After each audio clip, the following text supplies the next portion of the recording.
Hey everyone, it's Matt, aka Tech Ranger, and today we're going to be taking a look at some of the best graphics mods for Fallout 4 on the Xbox. I made a few videos about graphics mods and mods in general on Fallout 4. Thought it was best to make a video, just kind of compile everything together into one video, which will hopefully be a good starting point if you're just starting a new game in Fallout 4 for the first time, or are just picking it up for the first time and are curious about what kind of mods are out there. There might be a couple mods here that you haven't seen before if you've been following the channel for a while, but we are going to be looking at some of the greatest hits, so to speak, of some of the ones I've looked at so far. Strap in, I'm going to have timestamps down in the description down below, as well as chapters so you can scroll through the video, and we'll have the links to the mods to Bethesda.net in the description as well. And leave a like down below if you enjoyed the video or got some value out of it, and definitely feel free to subscribe if you want to see more of this stuff or you like to see the way I break things down here on the channel. But without further ado, let's take a look at some of the best graphics mods for Fallout 4 on the Xbox.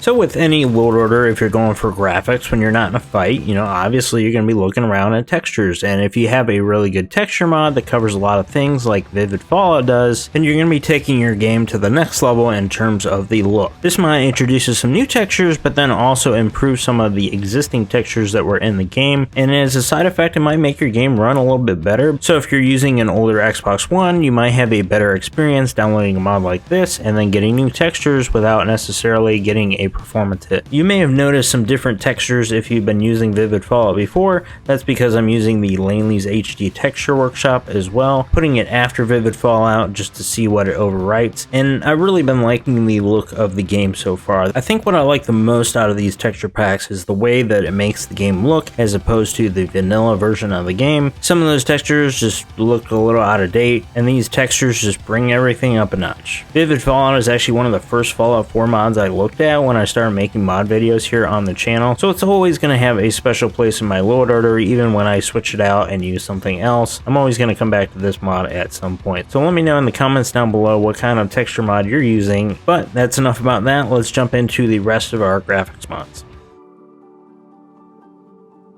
So we've got our big texture mod out of the way, and there are a lot of smaller graphics mods in Fallout 4, some of which actually make a pretty big difference, and one of those is the Illuminated Billboards, as well as the Radioactive sign. So when we turn a look at Lexington, we see Lite, which is not something you would see in vanilla Fallout. These mods are pretty small, and I'll put them under my texture mods, but man, do they make a pretty big difference, especially when you're traveling around at night, because that's something in Skyrim that I usually just wait until the next day, wait until it's light out. In Fallout 4, you don't really have the luxury of being able to wait whenever you want to. You have to find somewhere to sit down. The other great thing about these mods is that it adds a little bit of extra flair into the vanilla game if you've been playing for so long and haven't really used something like this. There is one thing I noticed with the billboards is that sometimes they kind of just pop in out of nowhere. Sometimes you might just have one pop up right in front of you. Not a big deal. Doesn't really take you out of it too much because it appears quick enough, but something to mention.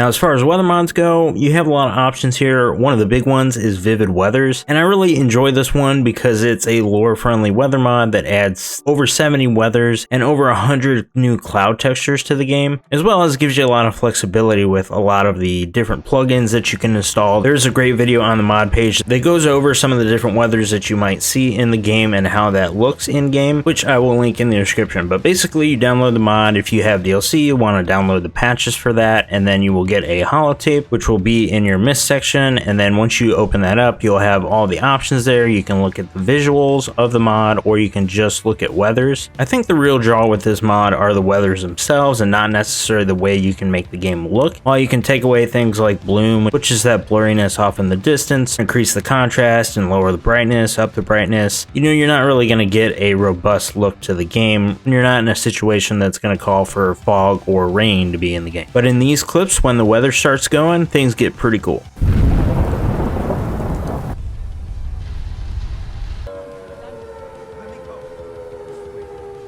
So on the flip side of that, we're going to be talking about Trey-M film looks because it's the easiest way to add some color and some different color to your game without actually downloading a weather mod. The only caveat with that is that you really can't use it with a weather mod other than natural atmospheric common one. But you want to download this framework and then whatever preset you want. But here are some of my favorite film presets that I tend to use just with the basic Trey-M film looks framework. So let me know in the comments what kind of weather mod you're using, or if you would just prefer having the look of the game change rather than adding new weather or changing the weather up.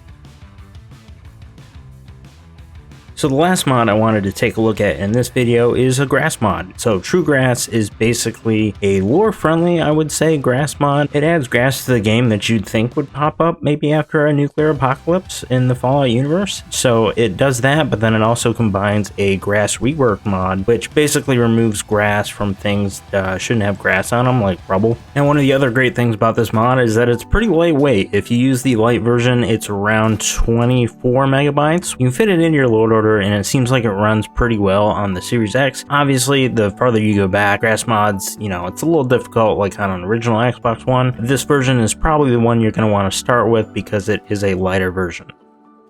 But on the flip side of that, if you want to try this mod out but just want the regular straight up version with higher res textures, then there is that option for you. And the performance hit, again, on the Series X, I didn't really notice anything out of the ordinary. I recorded this all in the same area so you can spot any differences. I didn't really notice any from looking back at the footage, but obviously when you get up close, you know, that's where you're going to see the resolution increase. But if you're not really seeing it on video, then you should probably just go for the Lite version. And that is going to do it for this video, talking about Fallout 4 and some of the best graphics mods that are out there. This is by no means a definitive list of those graphics mods, but this is a good starting point, I think, for a lot of people that are just getting into making their game look even better than it did when it came out back in 2015. If you're using some of these mods, let me know in the comments down below, and let me know what kind of other graphics mods you guys are using. That's going to do it for me. Thank you so much for watching, and I will see you all in the next video. Have a great one, everybody, and happy modding.